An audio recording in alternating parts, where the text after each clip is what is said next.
Εγκέφαλος Μαρέλι ΙΑΟΥ 48P234.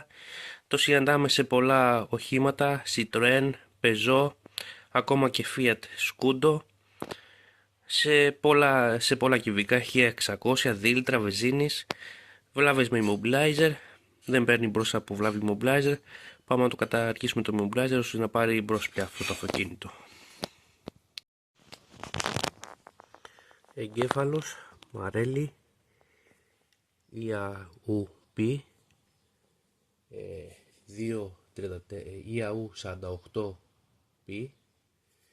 234, επεξεργαστής Μαλαισία και βλάβη immobilizer.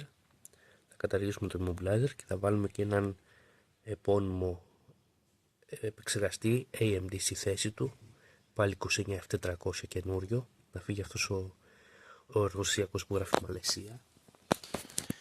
Και πάμε να το διαβάσουμε.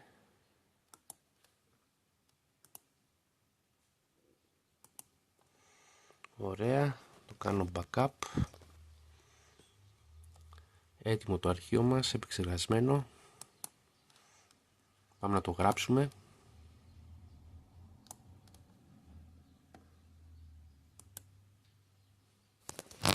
Ξεκίνησε να το γράφει τώρα.